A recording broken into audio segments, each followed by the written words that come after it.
Good evening, fellow preachers of the gospel. My name is William Wages, but y'all can call me Marty.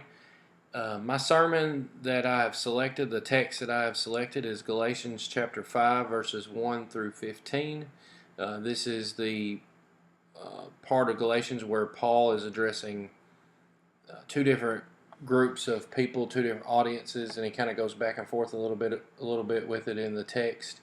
One hand, he's addressing the false teachers that were distorting the gospel, they had been telling the people of Galatia that in order to be saved was faith alone in Christ alone, and now they were adding to it. They were saying that they had to be circumcised, and they were going back to the law. And then now Paul is also addressing the people of Galatia, the ones who he had already proclaimed the gospel to, and he's reminding them where their only hope is. So I have actually two illustrations that I will do at different times in my sermon. One is addressing the false teachers, and one is addressing the believers, the people of Galatia. So my first illustration is for the false teachers. We know what they're doing. They're distorting the gospel.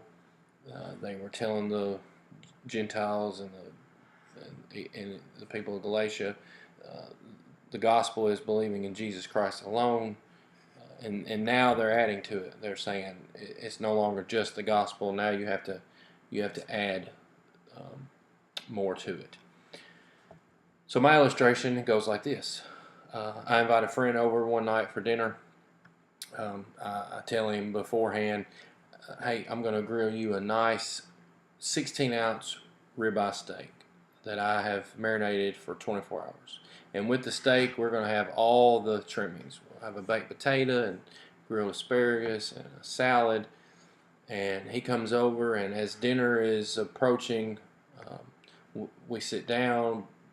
Prior to that, I pull out everything. I pull out the salad fixings, the baked potato from the oven. I get the asparagus off the grill. I pour us some sweet tea and place all that on the table, and I join him, and we begin to sit down and get ready to eat our meal. And he says, wait, aren't you forgetting something? And I said, what? And he says, the steak that you said we were having. He says, man, I've been looking forward to that steak all day. No offense to this other food, but I came for the steak.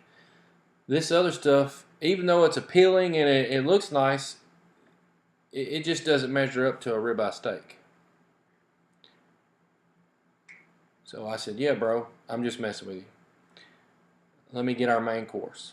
So I go get it with my friend sitting there in excitement and anticipation, and as he's looking forward to this nice 16-ounce ribeye that I've talked up real good and got him hungry for, and with no further waiting, I put in front of him a nice, juicy hamburger steak. You can just feel the air go out of the room. Why? This is a nice hamburger steak. It is. But when compared to a ribeye, it just doesn't quite measure up. And so this is what's going on in Galatia. These false teachers, this is what they were doing. They were giving these Galatians what they needed, what Paul had already taught them. They were whetting their appetites for more of the gospel, only to give them something that didn't even compare or measure up to the gospel. These Galatians had been taught grace and justification came only through faith in Jesus Christ. And now they're being told that wasn't good enough, that they needed to do more. They had been told of a steak. They had chewed on and experienced a steak, and now they're being given a hamburger steak. And if all you've ever had is a hamburger steak, then you're fine to get another hamburger steak. But when you've had the gospel, when you've gotten a taste of Jesus, it is hard to go back to the law. It is hard to go back to religion. So my question is, grace or the law, the gospel or religion, which would you rather have? So that's my illustration for the false teachers. My second illustration pertains to the group of the believers, the people of Galatia, the people that Paul had really spent time pouring the gospel into. And my illustration for this, if for any of you movie buffs, the movie Braveheart. If you've never seen Braveheart, let me tell you a little bit about it. It is actually based on a true story. The guy's name is William Wallace. He's a Scottish knight. he is leading an army against the English to win back their country. And at the end of the movie, Wallace is captured by the English. He is tortured, hanged, and just before he's about to be beheaded, King Edward gives him a chance to save his own life. If Wallace will just simply cry out mercy to the king, his life will be spared. And Wallace has no strength to even speak, but you can just tell that he's trying to muster up just enough to say something.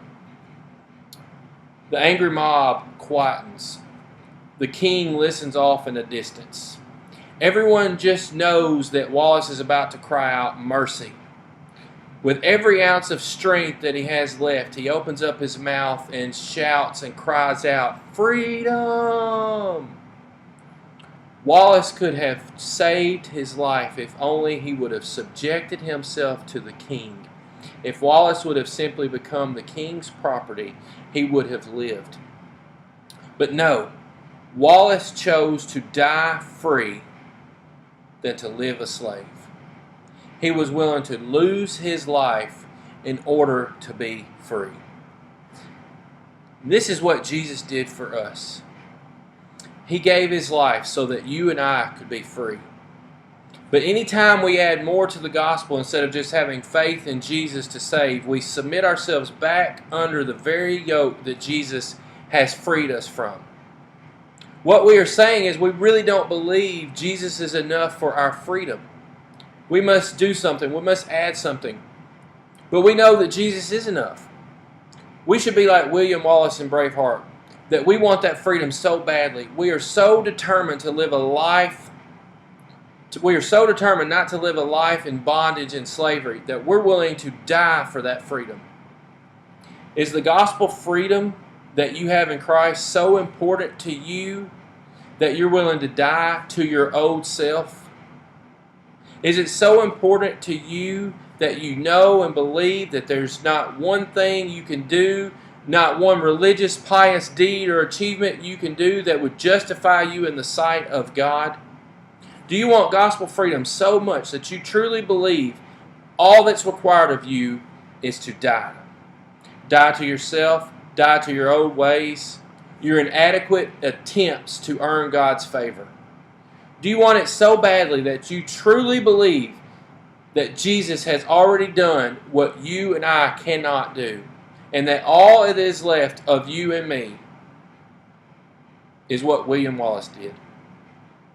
Die so that you can live. Once you truly and fully believe that, you will live and experience a life of gospel freedom the way that Jesus wants for you. No longer under shame and guilt of falling short of God's standards, but rather liberation and freedom to live for God, to experience God, to enjoy God. Why? How? Because Jesus measures up. Because you're no longer the standard to which God's approval warrants. Jesus Christ is. Thank you for your time. Sorry that was a little lengthy, but as I said, that's 2 illustrations that will be used in different parts of my sermon. I hope you have a blessed night, and I look forward on our journey as we continue in this course. God bless.